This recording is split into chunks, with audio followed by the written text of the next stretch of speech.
রহমতের নবীর বড় আশিক।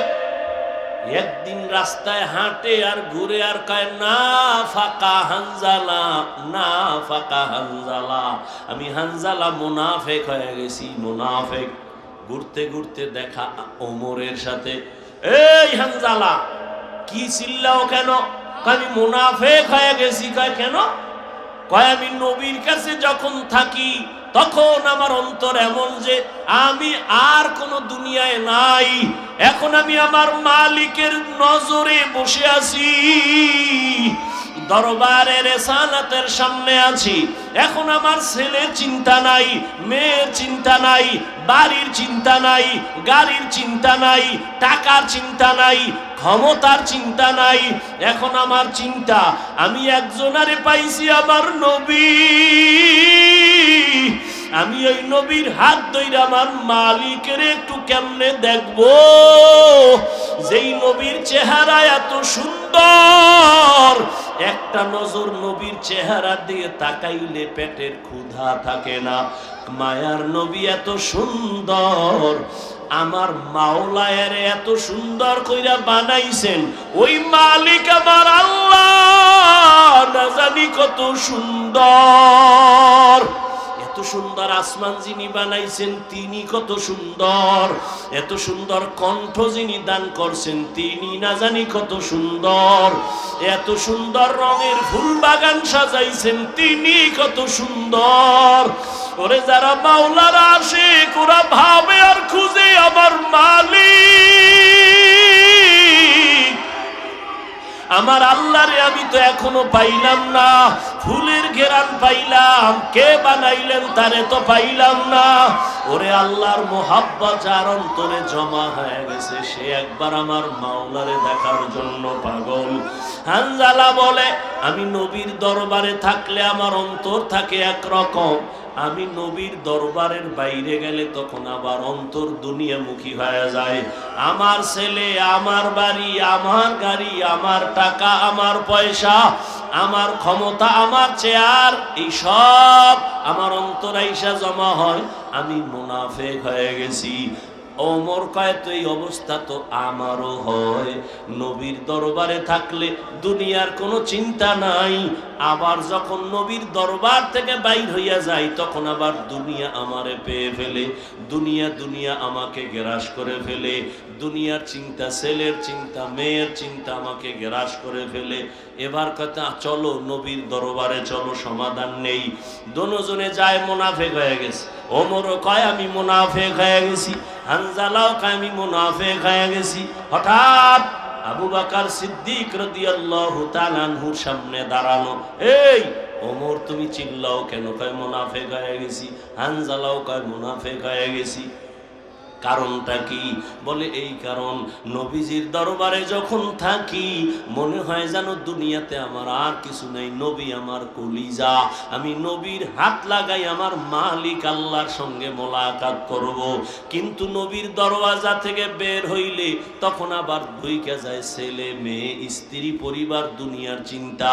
আবু বকর কয় অবস্থা তো আমারও, মনে হয় আমিও মুনাফিক হয়ে গেছি। আমার মাওলার ভয়, আর তুমি নামাজে দাঁড়াইয়াও দোকান নিয়ে ভাবো, নামাজে দাঁড়াইয়াও ছেলের চিন্তা, মেয়ের চিন্তা, ঘরের চিন্তা, ক্ষমতার চিন্তা।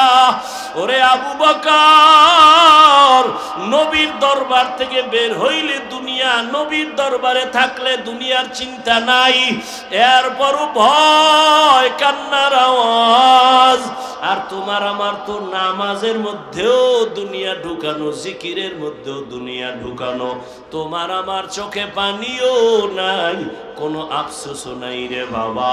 নবীর দরবারে গেলেন, রহমতের নবী বলেন এমন যদি তোমাদের হয় আর ভয় লাগে, এটাই তোমাদের ঈমান যে শুদ্ধ পরিপক্ক, এটাই তার প্রমাণ, তোমাদের ঈমানে কোনো ভেজাল নাই।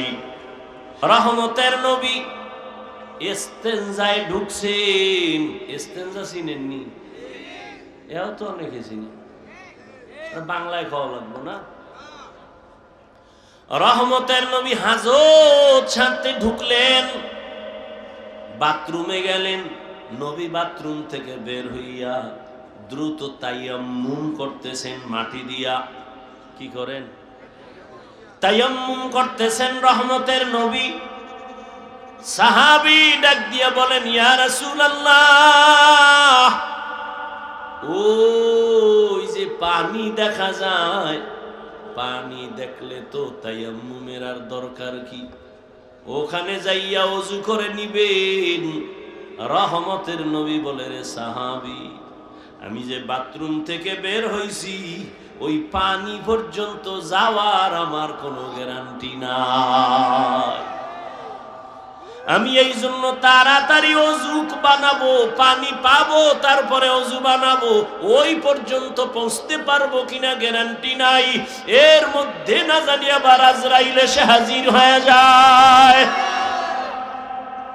আজরাইল যদি আইসা হাজির হয়, আমার তো আর পানি পর্যন্ত যাওয়ার সুযোগ হবে না। যারা হাঁটা চলা অবস্থায় সব সময় গবেষণা করে, আমাকে কে বানাইলেন, আমাকে কে দাঁড় করাইলেন, যিনি শক্তি দিছেন দাঁড়ানোর, ওই আল্লাহ যদি বসার শক্তি না দেয় বসতে পারবো না। বসার পরে যদি দাঁড়ানোর শক্তি না দেয় আমার আর দাঁড়ানো যাবে না। কদম একটা দিয়া সামনে কদম যদি দিতে না দেয় আমার আর কদম দেওয়া চলবে না। জ্ঞানী যারা, এরা ভাববে আসমান কে বানাইলেন, একটা খুঁটি নাই, সামান্য একটা 3 খাডালের হ্যান্ডেল দুনিয়ার বাঁশগুলো দিয়ে খাড়া করছে। আর আল্লাহর এত বিশাল বড় আসমান, এখান থেকে 500 বছরের দূরত্ব প্রথম আসমান। এইভাবে একটা না 7টা আসমান আল্লাহ টানাইছেন। উপর দিয়ে কোনো রশিও নাই, নিচের থেকে কোনো খুঁটিও নাই, কোনোদিন নাড়াচাড়া করে না। এইভাবে বিনা খুঁটিতে এত সুন্দর নীল আকাশ কে টানায় রাখছেন? যারা জ্ঞানী তারা ভাবে এর পেছনে একজন মিস্ত্রি আছে, মালিক আছে। এই মালিকের এত চিনলাম না। বলখের বাদশাহ ইব্রাহিম ইবনে আদহাম মখমলের চাদরে আরামে ঘুমায়। হঠাৎ খবর শুনতেছে কে যেন ঠক ঠক করে আওয়াজ দেয় তার ঘুমের ছাদের উপরে, ঘুমের বিছানার উপরে। প্রহরীরে ডাক দিয়া বলে, কে আওয়াজ দিল? কয় দেখি না তো কেউ রে। কয় আমি তো শুনলাম হাটে, কোনো আওয়াজ নাই। কে এমন সুন্দর আওয়াজ দিয়ে আবার চলে গেল? একজনে গাইবি আওয়াজ দিয়ে কইতেছে, আমি আমার হারানো একটা ঘোড়া তালাশ করতে আইছি তোমার ছাদে। হারানো ঘোড়া কি ছাদে পাওয়া যায়? আল্লাহ ওয়ালাদের একটা কথার মধ্যে অনেক কিছু ঢুকানো। আল্লাহ হেদায়েতের দরজা খুলতেছেন তো একটা বাহানা, একটা কৌশল অবলম্বন করছে। কাই বোকা, ছাদের উপর কি ঘোড়া পাওয়া যায়নি? বোকা তো তুমি। বলখের বাদশাহ ইব্রাহিম ইবনে আদহাম চমকে উঠে বসে গেলেন। এত বড় দুঃসাহস কার যে আমাকে বোকা বলল? এত বিশাল রাষ্ট্রের আমি মালিক, আমার কথায় পুরো দেশ চলে, আমাকে বোকা বলল কেন? বোকা বইলা কয়, আমি বোকা না তুমি বোকা। আমি যদি ছাদের উপরে ঘোড়া না পাই, তুমিও সুন্দর মখমলের বিছানায় ঘুমাইয়া তোমার মালিকের পাইবা না। ইনজেকশন একটা দিয়া নাই, ভিতরে জ্বালা শুরু হয়ে গেছে। এখন কয়, আমার আসলে কে এরকম আওয়াজটা দিল? আওয়াজ তো দিছে আমার জীবনের মধ্যে একটা ধাক্কা দিয়ে ফেলছে। ভাবতেছে, জ্ঞানী মানুষ তো ভাবতেছে, ভাবতে ভাবতে ভাবতে ভাবতে মানুষ জমিনে বসে ভাবতে ভাবতে খালি উপরে উঠে, উঠতে উঠতে উঠতে উঠতে মহাশূন্যের উপরে চলে যায়। ভাবার দ্বারা মানুষ অনেক উপরে চলে যায়। এই ভাবাটারে তরিকাতের লাইনে বলে মুরাকাবা, মুজাহাদা, মুশাহাদা। বেদাতিরা এটারে বলে সাধনা। সাধনা করে 40 বছর পর্যন্ত প্রায় রসুল সাধনা করেছেন বাইতুল্লাহ থেকে দূরে গিয়া হেরা পাহাড়ের গুহায় সাধনা করেছেন। এখন আপনার কাছে প্রশ্ন আমার, বাইতুল্লাহর দাম বেশি না হেরা পাহাড়ের দাম বেশি? বুঝেন না, বুঝলে জবাব দিবেন না, চুপ থাকবেন। উল্টা পাল্টা বললে ইমানের ঘাটতি হবে। বাইতুল্লাহর দাম বেশি না হেরা পাহাড়ের দাম বেশি? বাইতুল্লাহ। কোরআনের আয়াত দিয়া তো বাইতুল্লাহর দাম আল্লাহ বলেছেন, ইন্না আউওয়ালা বাইতিন উযিআ লিন-নাসি লাল্লাযী বিবাক্কাতা মুবারাকান ওয়া হুদা মুবারাকান ওয়া হুদাল লিল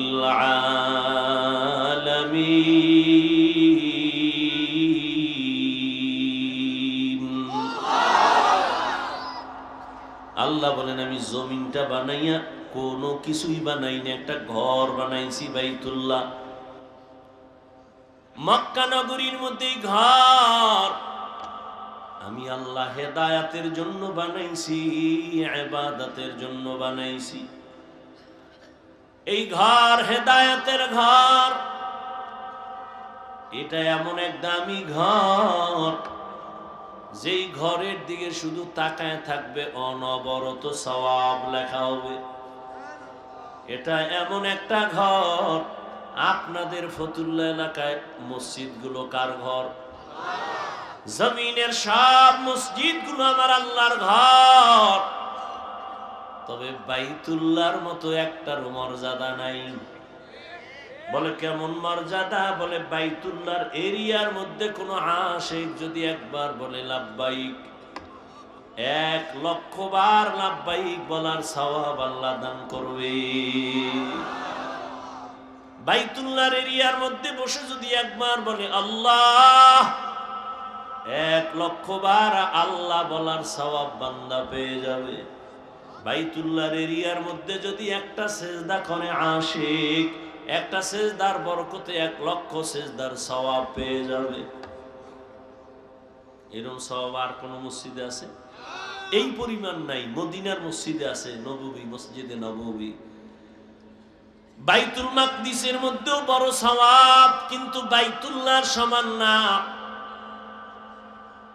সবই তো আল্লাহর ঘর, কিন্তু বাইতুল্লাহর সমান ঘর তো সব ঘর না।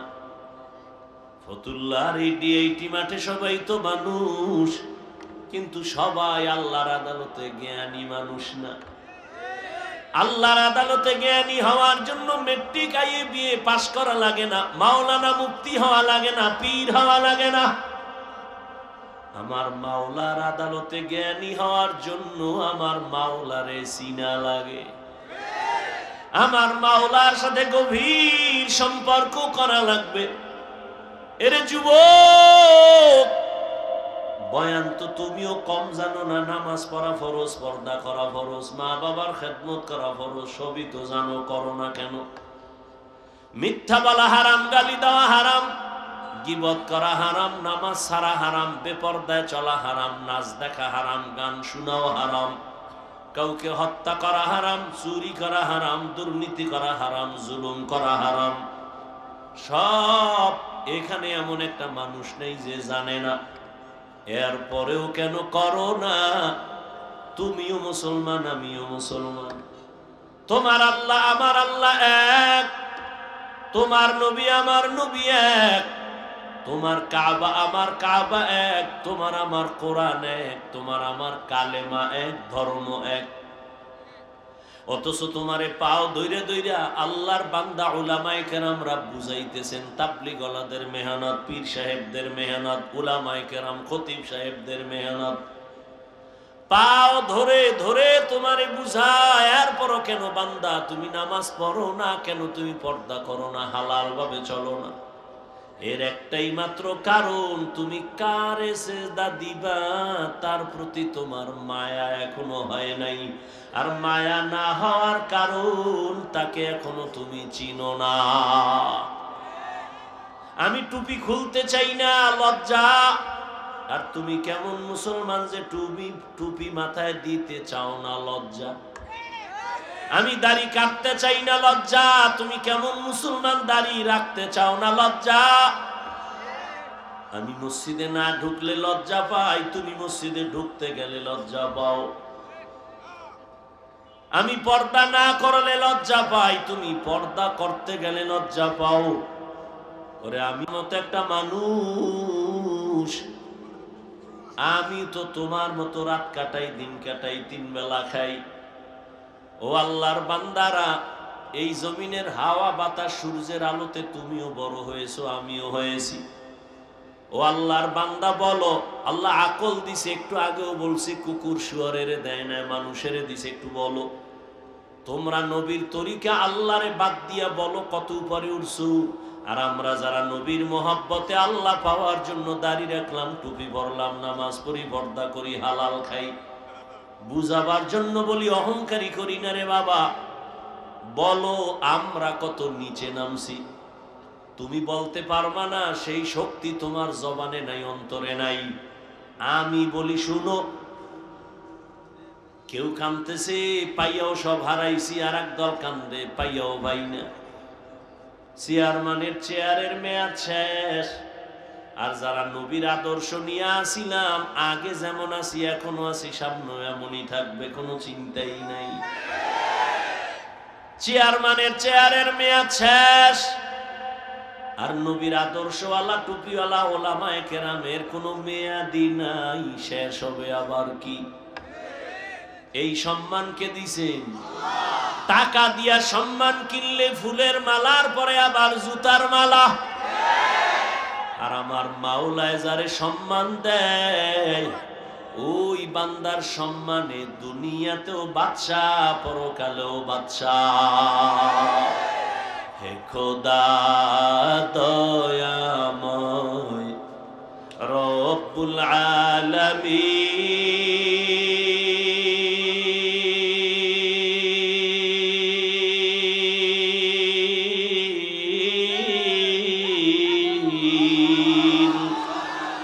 জীবনে মরণে ভয় কি হবে সেই দিন। হে খোদা ধরাতে আসিয়া আজি বড়ই অসহায়,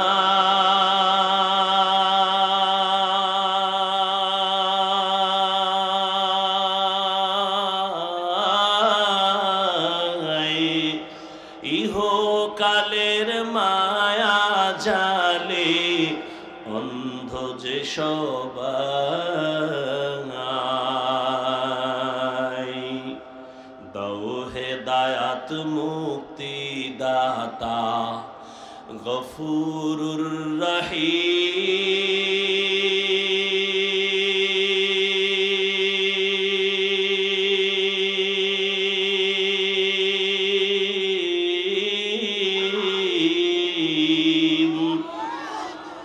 জীবনে মরণে ভয় কি হবে সেই দিন।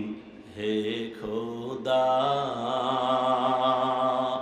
হে খোদা দয়াময় রব্বুল আলামিন,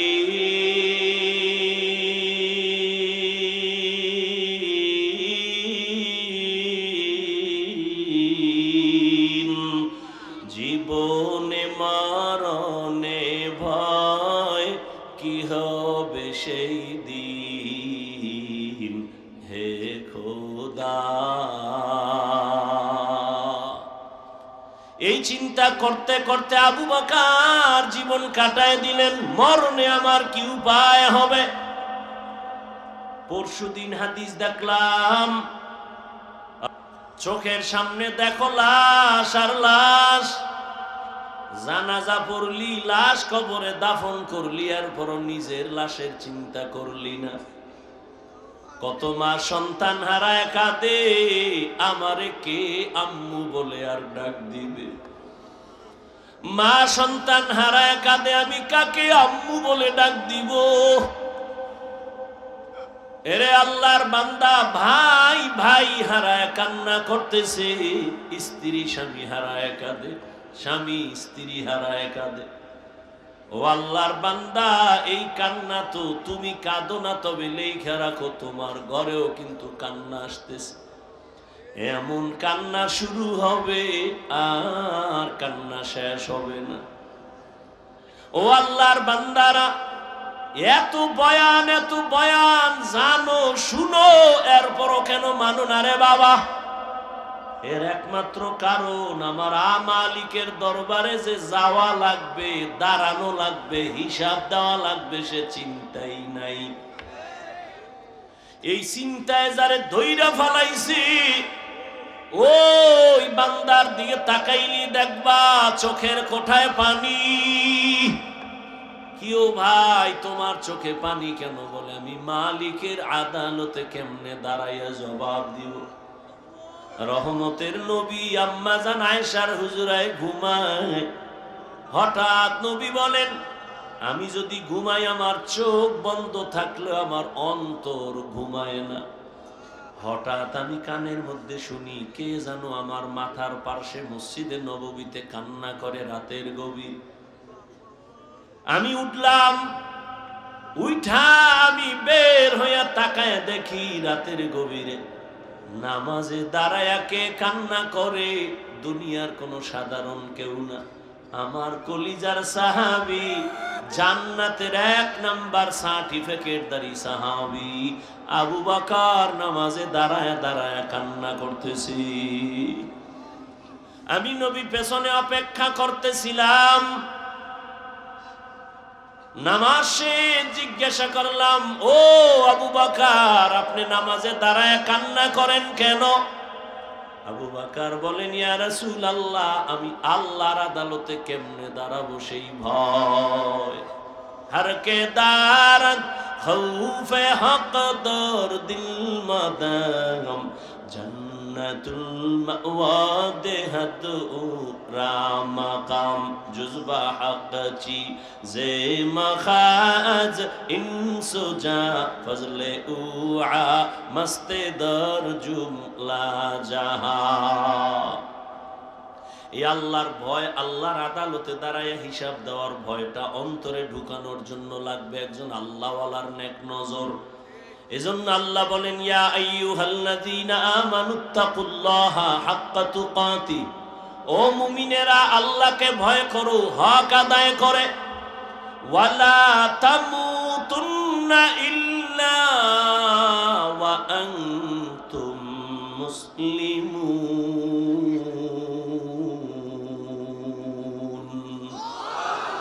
মুসলমান না হইয়া মরিও না, সাবধান। নবী বলেন, আলা কুল্লুকুম রাইন ওয়া কুল্লুকুম মাসউলুন আন রাইয়াতিহি। এই উডেকা মোনাজাত দিয়ে দিমু, মাওলায় যদি বাড়ি না নেয় কেমনে আগে বাড়ি যাবা? মাওলায় না নিলে পারবা? একজনে 1.5 ঘন্টা উঠে গেছে, তাড়াতাড়ি বাড়ি যাইব, আর একজনে মোনাজাত দিয়া কান্নাকাটি কইরে এরপরে রওনা হইছে বাড়ি যাব। ওই ঘটনা আছে না, সুলতান মাহমুদ গজনবীর ঘটনা, আয়াজের ঘটনা, এক ধনী বড় টাকাওয়ালা আর মালিক আর গোলামের ঘটনা। মালিক আর গোলাম বাড়ি যায়, হঠাৎ মালিকের কয়, গোলাম স্যার একটু দাঁড়ান, আমার একটু জরুরত আছে। কয় দাঁড়াই নাম। ঢুইকে গেছে মসজিদে, মসজিদে গিয়া সেজদায় যাইয়া কান্দে। মালিক অপেক্ষা করে, আয় না কেন? নাইমা গিয়া দেখে গোলাম সেজদায় পড়ে কাঁদে, ও মালিক তোমার দরবারে হাজির, তুমি কবুল করো। দীর্ঘ টাইম অপেক্ষা কইরা গোলাম যখন বের হইতেছে, মালিক কয় এত দেরি কেন করলা? কয় যেই মালিক তোমারে মসজিদে ঢুকায় না ওই মালিক আমারে যেন কেমন বের হইতে দেয় না। মাছ পানি ছাড়া ভাল লাগে না।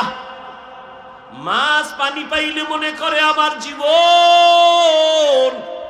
আরে আমার মাওলা পাকের যারা আশিক, আল্লাহর মোহাব্বতের যারা গোলাম, ওরা দুনিয়ার রং তামাশায় পইরে গেলে ভাল লাগে না। কখন জিকিরের ময়দানে ঢুকবে, কখন একটু আলেমের কাছে যাবে, কখন একটু কোরআনের তেলাওয়াতের আওয়াজ অন্তরে নিবে, কখন একটু জায়নামাজে দাঁড়াবে, কখন আমার মাওলাকে একটু মায়া কইরা ডাকবে, ও আল্লাহ। আরে আমার মাওলারে ডাকলেই তো বান্দা এত খুশি, আল্লাহর মোহাব্বত অন্তরে জমা হয়ে যায়। হানজালা নবীর সাহাবী, ঘটনা আপনারা নাম শুনছেন। হানজালা রহমতের নবীর বড় আশিক। একদিন রাস্তায় হাঁটে আর ঘুরে আর কয়, না ফাকা হানজালা, না ফাকা হানজালা, আমি হানজালা মুনাফিক হয়ে গেছি, মুনাফিক। ঘুরতে ঘুরতে দেখা ওমরের সাথে। এই হানজালা, কি চিল্লাও কেন? আমি মুনাফিক হয়ে গেছি। কয় কেন? কয় আমি নবীর কাছে যখন থাকি তখন আমার অন্তর এমন যে আমি আর কোন দুনিয়ায় নাই, এখন আমি আমার মালিকের নজরে বসে আছি, দরবারের রেসালাতের সামনে আছি। এখন আমার ছেলের চিন্তা নাই, মেয়ের চিন্তা নাই, বাড়ির চিন্তা নাই, গাড়ির চিন্তা নাই, টাকার চিন্তা নাই, ক্ষমতার চিন্তা নাই। এখন আমার চিন্তা আমি একজনারে পাইছি, আমার নবী। আমি ওই নবীর হাত ধরে আমার মালিকের একটু কেমনে দেখবো, যেই নবীর চেহারা এত সুন্দর, একটা নজর নবীর চেহারা দিয়ে তাকাইলে পেটের ক্ষুধা থাকে না। মায়ার নবী এত সুন্দর, আমার মাওলায়ের এত সুন্দর কইরা বানাইছেন, ওই মালিক আমার আল্লাহ না জানি কত সুন্দর। এত সুন্দর আসমান যিনি বানাইছেন তিনি কত সুন্দর, এত সুন্দর কণ্ঠ যিনি দান করছেন তিনি না জানি কত সুন্দর, এত সুন্দর রঙের ফুল বাগান সাজাইছেন তিনি কত সুন্দর। ওরে যারা মাওলার আশিক ওরা ভাবে আর খুঁজে আমার মালিক, আমার আল্লাহরে আমি তো এখনো পাইলাম না। ফুলের ঘেরান পাইলাম, কে বানাইলেন তারে তো পাইলাম না। ওরে আল্লাহর মোহাব্বত যার অন্তরে জমা হয়ে গেছে, সে একবার আমার মাওলারে দেখার জন্য পাগল। হানজালা বলে, আমি নবীর দরবারে থাকলে আমার অন্তর থাকে একরকম, আমি নবীর দরবারের বাইরে গেলে তখন আবার অন্তর দুনিয়ামুখী হয়ে যায়। আমার ছেলে, আমার বাড়ি, আমার গাড়ি, আমার টাকা, আমার পয়সা, আমার ক্ষমতা, আমার চেয়ার, এই সব আমার অন্তর আইসা জমা হয়, আমি মুনাফিক হয়ে গেছি। ওমর কয়, তো এই অবস্থা তো আমারও হয়। নবীর দরবারে থাকলে দুনিয়ার কোনো চিন্তা নাই, আবার যখন নবীর দরবার থেকে বাইর হইয়া যায় তখন আবার দুনিয়া আমারে পেয়ে ফেলে, দুনিয়া দুনিয়া আমাকে গ্রাস করে ফেলে, দুনিয়ার চিন্তা, ছেলের চিন্তা, মেয়ের চিন্তা আমাকে গ্রাস করে ফেলে। এবার কথা, চলো নবীর দরবারে চলো, সমাধান নেই। দুজনে যায়, মুনাফিক হয়ে গেছে। ওমরও কয় আমি মুনাফিক হয়ে গেছি, হানজালাও কয় আমি মুনাফিক হয়ে গেছি। হঠাৎ আবু বকর সিদ্দিক রাদিয়াল্লাহু তাআলা আনহুর সামনে দাঁড়ানো।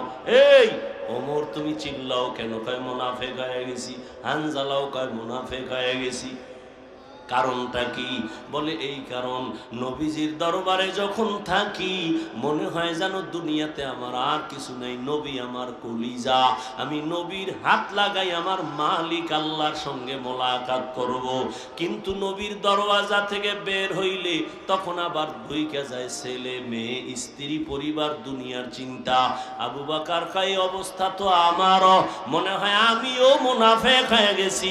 আমার মাওলার ভয় আর তুমি নামাজে দাঁড়াইয়াও দোকান নিয়ে ভাবো, নামাজে দাঁড়াইয়াও ছেলের চিন্তা, মেয়ের চিন্তা, ঘরের চিন্তা, ক্ষমতার চিন্তা। ওরে আবু বকর, নবীর দরবার থেকে বের হইলে দুনিয়া, নবীর দরবারে থাকলে দুনিয়ার চিন্তা নাই, এরপরও ভয় কান্নার আওয়াজ। আর তোমার আমার তো নামাজের মধ্যেও দুনিয়া ঢুকানো, জিকিরের মধ্যেও দুনিয়া ঢুকানো। তোমার আমার চোখে পানিও নাই, কোনো আফসোসও নাই রে বাবা। নবীর দরবারে গেলেন, রহমতের নবী বলেন, এমন যদি তোমাদের হয় আর ভয় লাগে, এটাই তোমাদের ঈমান যে শুদ্ধ পরিপক্ক, এটাই তার প্রমাণ, তোমাদের ঈমানে কোনো ভেজাল নাই। এরে নবীর আশিক ইব্রাহিম ইবনে আদহাম পাগলের মতো হয়ে গেল, কে আমাকে বোকা বলল? ঠিকই তো, আমার ওয়ার্ডারে বলখের মানুষগুলো দাঁড়ায় আর বসে, কিন্তু আমি তো একবারও চিন্তা করলাম না এই যে সূর্যটা উঠছে পূর্ব দিগন্তে, এই সূর্য তো আমার অর্ডারে উঠেও না, আমার অর্ডারে ডুবেও না। রাতের বেলা আকাশে চাঁদের আলো, আমার অর্ডারে চাঁদ উঠেও না, ডুবেও না। তাহলে এর পেছনে তো একজন মালিক আছে, নাই? ওই মালিকের তালাশ করছনি? এরে আল্লাহর বান্দা, তোমারে কেউ হাদিয়া পাঠাইছে, কে পাঠাইছে তার পরিচয় নাও। মোলাকাতের জন্য পাগল, দেখা করলে মনে হয় আরো হাদিয়া দিবে। যেই মাওলায় তোমারে আমারে মানুষ বানাইছেন, কুকুর বানান নাই, শুকার বানান নাই, আবার আখিরি নবীর উম্মত বানাইছেন, এত সুন্দর জীবন আমাকে দান করছেন। আমার মতোই তো কত মানুষ, ওই যাও ডিআইটি মসজিদের বারান্দায় যাও, বাইতুল মুকাররমে জুমার দিন গিয়া দেখো, পাও নাই, ভিক্ষা করে। দুইটা চোখের পাওয়ার নাই বলে আমি অন্ধ, আমারে কিছু ভিক্ষা দাও। আমার মাওলায় যদি তোরে অন্ধ বানাইতেন রে যুবক, বল সারা রাত মোবাইলে নাচ গান কেমনে দেখতি? আমার মাওলায় যদি অন্ধ বানাইতেন, কে তোরে চক্ষু দান করত? আমার মাওলায় যদি তোরে বধির বানাইতেন, কে তোরে আর সুস্থ করত? কত মানুষ সুস্থ ছিল, হঠাৎ কইরা জ্বর আসছে, বিছানায় পড়ে একটা সাইট নষ্ট হয়ে গেছে, বিছানার থেকে এখন আর উঠতে পারে না, কণ্ঠ শেষ, জীবনটাই অর্ধেক হয়ে গেছে।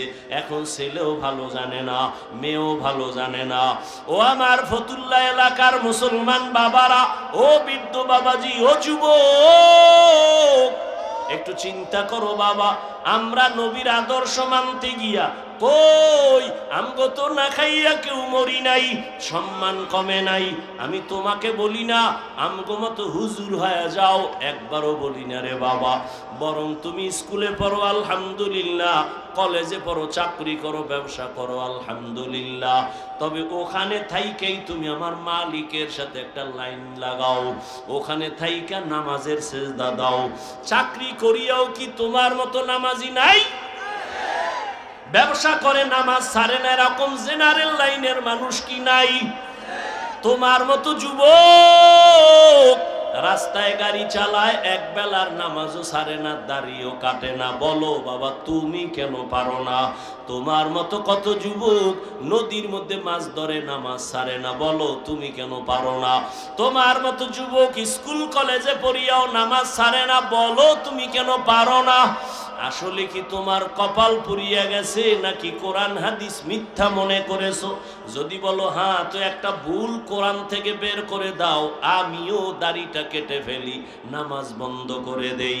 যদি কোরআনে ভুল হয় সবই ভুল, আল্লাহও ভুল।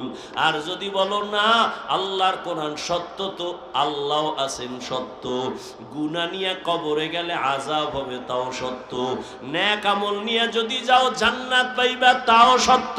আল্লাহর কোরআন মিথ্যা না সত্য? ওই কোরআনে জান্নাতের বয়ান আসেনি, ওই কোরআনে জাহান্নামের বয়ান আসেনি। কে জান্নাতে যাবে, কে জাহান্নামে যাবে আল্লাহ তাও বলেছেন। মনটাকে শুধু বুঝাইও, হাফিজুর রহমান ভাই তো আমাদেরকে হুজুর হওয়ার জন্য তাকিদ দেয় নাই, হাফিজ ভাই তো কওমি মাদ্রাসায় যাইতে বলে নাই, হাফিজুর রহমান তো তাবলিগ না গেলে জাহান্নামে যাবা বলে নাই। কি বলছে? স্কুলে পড়লেও নামাজ ছাড়া যাবে না, স্কুলে পড়িয়াও তো আমার মতো যুবক নামাজ পড়ে, আমি কেন পারি না? আমার মতো যুবক চাকরি করে নামাজ পড়ে, আমি কেন পারি না? আমার মতো যুবক ব্যবসা করে নামাজ পড়ে, আমি কেন পারি না? আমার কপাল বুঝি খারাপ, গুনার কারণে আল্লাহ বুঝি আমার উপরে বেজার হয়ে গেল। এখনো সময় আছে, তওবার দরজায় ফিরে আসো। আল্লাহ তাআলা বারবার ডাকে, আয়, কই যাবি বান্দা, আয়, যেদিকেই যাবি জাহান্নাম ছাড়া আর কিছুই নাই। আমার দরজাটা শান্তির আর রহমতের দরজা, তওবা কর, জীবনের সব গুনাহ মাফ করে দিব। 5 বেলার নামাজ পড়ো, মা বাবার দোয়া নাও, বেয়াদবি করিও না, শিক্ষকের দোয়া নাও, বেয়াদবি করিও না, ওলামায়ে কেরামের পরামর্শ নিয়ে নামাজ পড়ো, দাড়ি রাখো, মা বাবার দোয়া নিয়ে চলো, চাকরি করো, ব্যবসা করো, হালাল ভাবে চলো, হারাম খাইও না, কারো হক নষ্ট করিও না, কারো উপরে জুলুম করিও না। যদি এমত অবস্থায় তুমি নেক আমল নিয়ে কবরে যাইতে পারো, তোমার কবর হবে জান্নাতের বাগান। আল্লাহ তাআলা আরামের বিছানা দিবেন ফেরেশতার মাধ্যমে ঘুমানোর জন্য। আর যদি বান্দা গুনার মজা পাইয়া গুনাহ করতে করতে করতে করতে আজরাইলের হাতে ধরা খাইয়াই যাও, আজরাইল যদি আইসা দেখে তোর কানের ভেতরে গানের তার লাগানো, তুই বিছানায় শুয়া শুয়া গানের তার কানে লাগাইয়া গান শুনতেছ, আজরাইল যদি এর মধ্যে আল্লাহ পাঠায়া দেয়, অবস্থা কেমন তোমার খারাপ হয়ে যাবে। ঈমান নাই, কালেমাও তোমার জবানে আর আসবে না। নবী বলে, একটা জ্যান্ত ছাগলের চামড়া খুললে যেমন কষ্ট পায়, একটা গুনাহগার বেনামাজির রুহুটা যখন আজরাইল নেয়, সেই কষ্ট শুরু হয়ে যায়। আজরাইলকে দেখে এক হাত মাশরিকে আর এক হাত মাগরিবে, পা জমিনে মাথা আসমানে, চক্ষু দুইটা বড় বড়। এখানে দেখাই গুনাহগারের কলিজার মধ্যে কম্পন শুরু হয়ে যায়। আর যেই জাহান্নাম আল্লাহ বানাইছেন, ওই গুনাহগারেরা জাহান্নামের ছবিটা দেখায়া দেয়। ও আল্লাহর বান্দা, তুমি আমি তো মানুষের কাতারেই নাই। যারা মানুষ, ওই যে আবু বকরের কথা বলতেছিলাম, রহমতের নবী, যার কোনো গুনাহ নাই, তিনিও কান্না করতেছেন আল্লাহর আদালতের হালাতের কথা চিন্তা করিয়া। আম্মা জান আয়েশা রাদিয়াল্লাহু আনহা বলেন, নবীজিকে আমি জিজ্ঞাসা করলাম, নবী আমার রুমে বৈশা কাঁদেন কেন? নবী বলেন, ও আয়েশা, হাসরের ময়দানে আমার উম্মতের কি উপায় হবে, এই চিন্তায় আমি কান্না করতেছি। আম্মাজান বলেন, ও নবী, হাসরের মাঠটা কেমন হবে? নবী বলেন, আয়েশা, এই জমিনটা হবে কিয়ামতের মাঠ, আরাফার ময়দান হবে আল্লাহর বিচারালয়, আদালত। এই দুনিয়ায় তো বড় বড় মাস্তান তো চলে গেল, আল্লাহর কোরআনের একটা ভুল বের করতে পারে নাই, নবীর একটা কথার মিথ্যা প্রমাণ করতে পারে নাই। আল্লাহর নবী বলেন, ওই হাদিস এখনো আছে, কোরআন এখনো আছে। আম্মা জান আয়েশাকে নবী বলেন, কিয়ামতের ময়দান এমন এক অবস্থা হবে, পুরা জমিনটা সমান হবে। সূর্যটা এখন তো বিজ্ঞানীরা বলে জমিন থেকে 9,30,00,000 মাইল উপরে। কিয়ামতের ময়দানে আল্লাহ অর্ডার করবে, সূর্য নিচে নেমে আয়, তোর যত মুখ আছে নিচে কর, যত তাপ আছে তাপ জমিনে ছাড়। সূর্যের তাপে জমিনটা পুরিয়া তামা হয়ে যাবে। স্বর্ণ হবে না কেন? জমিনটা পুরিয়া রূপা হবে না কেন? পিতল হবে না কেন? মুফাসসিরিনে কেরাম বলেন, স্বর্ণ, রূপা, তামা, পিতল এগুলো হবে না। জমিনটা তামা হওয়ার কারণ, তামার ধাতুর মধ্যে একটা গুণ আছে, স্বর্ণের মধ্যে নাই, রূপার মধ্যে নাই। বলে কি? কয় স্বর্ণের এক মাথা গরম হলে ভিন্ন মাথা গরম হয় না, রূপার এক অংশ গরম হলে অন্য অংশ গরম হয় না। কিন্তু তামা এমন একটা ধাতু, এক পার্শ্বে গরম হয়ে গেলে পুরাটাই গরম হয়ে যাবে। আল্লাহ যখন বলবে সূর্য তুই মনের মতো তাপ দিতে পারো না, আজকে সব তাপ ছাইরা দে, সূর্যের এমন তাপ শুরু হয়ে যাবে, জমিনটা তামা হয়ে যাবে। নবী কান্না করেন আর বলেন, আয়েশা অন্যদিকে জাহান্নামের আওয়াজ, জাহান্নাম চিল্লায়া বলবে আল্লাহ বেনামাজি কই, বেপরদাওয়ালা গুনাহগারেরা কই, আমার পেটের মধ্যে দাও, আমার পেটে বড় ক্ষুধা। আল্লাহ বলবে জাহান্নাম একটু অপেক্ষা কর, আমি বিচারটা শেষ করে নেই, তারপরে তোর খোরাক আমি দিতেছি। নবী বলেন জাহান্নাম থামে না, তখন আল্লাহ অর্ডার দিবেন, এই ফেরেশতারা জাহান্নামের গলার মধ্যে 70,000 শিকল লাগাইয়া বাঁধো, এক একটা শিকলের গোড়ায় 70,000 ফেরেশতা ধর, ধইরা ভালো কইরা পেছন দিকে টাইনা রাখ, ও যেন আমার আদালতের দিকে আসতে না পারে। যদি আমার আদালতের দিকে আগায় আমি তো আর বিচার করতে পারবো না।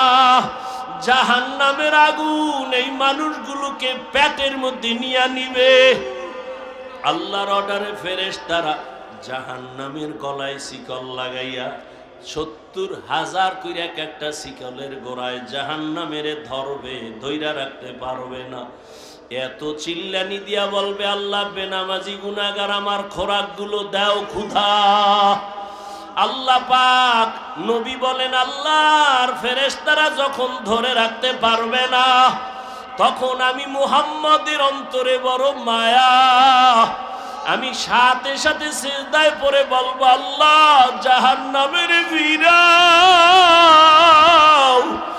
আমার উম্মত মনে হয় ধইরা ফালাইবে, ফিরাও, আমার উম্মত যেন জাহান্নামের আগুনে না যায়। আমার উম্মত যদি জাহান্নামে যায় আমি জান্নাতে যাব না। তখন আল্লাহ বলবে নবী আপনি মাথা উঠাইয়া দেন, কাঁদিয়েন না, আপনার কান্না আমি সহ্য করতে পারি না, আমি মাথা উঠাইয়া দিব। আল্লাহ পাক দেখে জাহান্নাম এখনো দাঁড়ায় না, শিকলেও ধরে রাখতে পারে না। তখন আল্লাহ আমার সান্ত্বনার জন্য একটু কুদরতি হাতের পানি ফেরেশতারে দিয়া বলবে জাহান্নামের গায়ে ছিটায়া দাও। যখন জাহান্নামের গায়ে আল্লাহর দেওয়া কুদরতের পানিটা ছিটায় দিবে, জাহান্নাম দ্রুত গতিতে পেছনে ভাগতে থাকবে। ফেরেশতারা বলবেন আল্লাহ এতক্ষণ আমরা 70,000 শিকল লাগাইয়া যেই জাহান্নামের ধরে রাখতে পারি না, তুমি এমন কি বরকতের পানি দিছো যে জাহান্নাম এখন নিজে নিজে পেছনে দৌড়ায় ভাগতেছে, কারণ কি? এটা কি জমজমের বরকতি পানি, না কি এটা কাউসারের পানি, না এটা কি আবে হায়াতের পানি, না এটা দুনিয়ার বরকতের কোনো পানি, না তোমার বৃষ্টির পানি, না কোনো সমুদ্রের পানি। আল্লাহ বলবে ফেরেশতা এই পানি জমজমের পানিও না, কাউসারের পানিও না, এই পানি আবে হায়াতের পানিও না, এই পানি দুনিয়ার কোন পানি না, বৃষ্টির পানি না। আল্লাহ বলবেন আমার মায়ার নবীর গুনাহগার উম্মতের চোখের পানি। দুনিয়াতে আমার মায়ার নবীর উম্মতেরা গুনার কথা স্মরণ করে কাঁদত, মানুষ যখন ঘুমায়া যাইতো আমার আশিকের কান্না শুরু হয়ে যাইতো। গভীর রাতে সিজদায় পড়ে বলতো দয়ার মালিক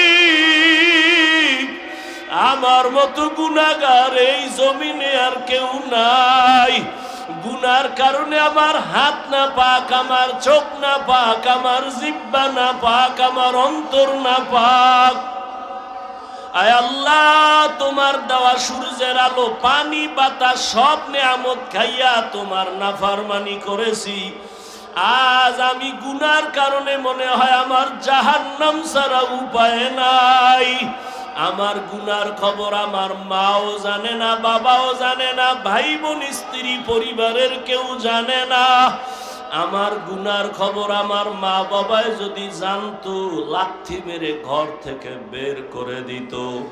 আমার গুনার খবর যদি আমার স্ত্রী জানতো, আমাকে স্বামী বইলা গ্রহণ করত না। আমার গুনার খবর যদি আমার সন্তান জানতো, কোনদিন আমাকে বাবা বলতো না। ও দয়ার মালিক যে তুমি কত দয়ার মালিক, তুমি আমার সব গুনার খবর জানো। ও আল্লাহ, এ যুবকের আমার মাওলারে ডাক দে, দুই ফোঁটা চোখের পানি ছাড়, আর গুনার কত স্মরণ করে ক্ষমা চাও। আর আল্লাহরে বলো, আমার মাওলা যে কেমন দয়ার মাওলা। ওরে দরওয়াজা জানালা বন্ধ করে মোবাইলের দ্বারা যে গুনাহ করেছো, ওই দরওয়াজা জানালার ভেতরের গুনার খবর মাও জানে না, বাবাও জানে না। ওরে আমার মাওলারে ফাঁকি দিতে পারো নাই রে বাবা। আরে তোমার গুনার খবর যদি মা জানতো, ঘর থেকে বের করে দিত। কিন্তু আমার মাওলা যে কেমন দয়ার মালিক, গুনাহ করছি দেখছি, এরপরও ঘরের থেকে বের করে দেয় নাই, সম্মানের চেয়ার থেকে ফালাইয়া দেয় নাই। ও আল্লাহর বান্দারা, আজকে বাড়ি পাইছো, গাড়ি পাইছো, সন্তান, বিবি, পরিবার, ক্ষমতা সবই পাইলা, কিন্তু আজকে যেইগুলি পাইয়া পাগল, চিন্তা করে দেখছো এগুলি কিছুই তোমার আমার আপন না। ওরে আজরাইল আইসা যখন রূহ দইরা টান মারবে, ওরে তোমার আপন মা বাবা তোমারে ফেলে দিবে, আর ঘরে ঢুকাইবে না। সাদা কাফনের প্যাকেট বানাইয়া কবরের দেশে পাঠাইয়া দিবে। এতদিন যে মা বাবার জন্য এত পাগল হইলাম, কেউ আমার সাথে যাবে না। আমি আস্তে আস্তে দেখি আমার বন্ধু নাই, আমার পাশের লোকগুলো সব আলাদা হয়ে গেল। এক পর্যায়ে আবার সাদা কাপড়ে পেঁচাইয়া আমারে বাস বাগানে নিয়ে রওয়ানা। ওই কবরে অন্ধকার ঘর, বাতি নাই, কোনো সাথী নাই। ওই কবরে পাড়াইয়া পাড়াইয়া মাটি দিয়া সবাই চলে গেল, আমি এখন একা। আমার ডানে মাটি, বামে মাটি, সামনে পেছনে, উপরে নিচে মাটি। কই আমার বাড়ি, কই আমার গাড়ি, কই আমার সন্তান, কই আমার মা বাবা, কই আমার ক্ষমতার চেয়ার, কই আমার সম্মান। এখন এই অন্ধকার কবরে দুইজন ফেরেশতা চলে আসবে প্রশ্ন করার জন্য। রবের পরিচয় দাও, ধর্মের পরিচয় দাও, রহমতের নবীর পরিচয় দাও। আমি যদি মাওলারে না চিনিয়া কবরের বিছানায় যাই, ওরে গুনাহগার বেনামাজি তখন বলবে হা হা লা আদরি, হা হা লা আদরি, হা হা লা আদরি। আফসোস, আমি কিছুই জানি না, কিছুই জানি না, কিছুই জানি না। আমার রবকে আমি চিনি না, আমার ধর্ম কি জানি না, মুহাম্মদ নবীকে আমি চিনি না। নবী বলেন, সাথে সাথে আমার মাওলা রাগান্বিত কুদরতি আওয়াজ দিবেন। আল্লাহ বলবেন, ফেরেশতা, এর সাথে আর ভালো ব্যবহার করার কোনো সুযোগ নাই। এই বান্দারে আমি দুনিয়াতে কত আদর করছি, আমি আল্লাহ কত নিয়ামত খাওয়াইলাম। আমার দেওয়া জমিনের ফসল খাইলো, গাছের ফল খাইলো, নদীর মাছ খাইলো, একবারও শুকর আদায় করে নাই, বরং আমার নাফরমানি করেছে। আলেম ওলামারা বুঝাইলো, বুঝে নাই, বিরোধিতা করেছে। এখন আর সুযোগ দেওয়া হবে না, এর জাহান্নামের শিকল লাগাও,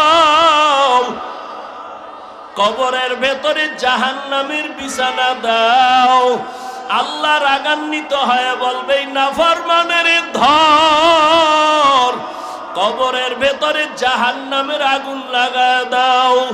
আল্লাহ রাগান্বিত হয়ে বলবে, ও কবরের মাটি, এই গুনাহগারের দুই পার্শ্ব থেকে জোরে জোরে চাপ দাও, এমন জোরে দুই পার্শ্বের মাটি চাপ দিবে সহ্য করতে পারবি নি রে যুবক। একটা মশার কামড় সইতে পারো না, বেতের বাড়ি সইতে পারো না, সূর্যের গরম সহ্য করতে পারো না, গুনাহ নিয়ে কবরে গেলে কেমনে মাটির চাপ সহ্য করবা? ওরে আল্লাহরে এখনো বন্ধু বানাও, আল্লাহর খাঁটি ওলি আল্লাহ যারা উলামায়ে কেরামদের বন্ধু বানাও। এখনো সময় আছে, তওবা করো আর আল্লাহকে বলো, মাওলা গুনাহ আর করব না, নামাজ ছাড়বো না, বেপরদায় চলবো না, দাড়ি কাটবো না। আমার মাওলার আযাব বড় কঠিন। আল্লাহ এজন্য বলেছেন, মুসলমান না হইয়া মরণ বরণ করিও না। এখনো সময় আছে, তওবা করে নাও। স্কুলে পড়ো, কলেজে পড়ো, চাকরি করো, ব্যবসা করো, তওবা করো আর নামাজ ছাড়বা না, দাড়ি কাটবা না, বেপরদায় চলবা না। মা বাবার দোয়া নিয়া, উলামায়ে কেরামের দোয়া নিয়া, শিক্ষক মুরব্বীদের দোয়া নিয়া নবীর তরিকায় চলবা। আল্লাহর কাছে দুই ফোঁটা চোখের পানি ছেড়ে দাও। যদি কান্না না আসে, মনে করিও গুনার কারণে দিলটা পাথর হয়ে গেছে, আল্লাহ বেজার হয়ে গেছে। এখনো সময় আছে, আল্লাহকে বলো, আল্লাহ দিলটা নরম বানায়া দাও। ওরে ডানে বামে দেখো, তোমার মতো কত গোলামের চোখে পানি, তোমার আমার চোখে কেন পানি নাই? গুনার কারণে আল্লাহ বেজার। ওরে কান্নাওয়ালার কাছে হাতটা বাড়াইয়া দোয়া চাও আর বলো, ও কান্নাওয়ালা ভাই, আমার জন্য একটু দোয়া করেন। আমার গুনার কারণে আমার কলবটা পাথরের মতো শক্ত, আমার চোখে পানি আসে না। দোয়া, কান্নাওয়ালার দোয়া ফেরত যাবে না। আল্লাহর কাছে তওবা করো, মরিয়াও গেলে আর নামাজ ছাড়বা না, গুনাহ নিয়ে কবরে যাইবা না। যদি তওবার নিয়ত হয়, দুটো হাত আমার আল্লাহকে দেখাইয়া দাও। আয় আল্লাহ, হাতগুলো কবুল করে নেন, তওবা কবুল করে নেন। আয় আল্লাহ, তওবার উপরে মজবুত হইয়া চলার তৌফিক দান করেন, আমিন।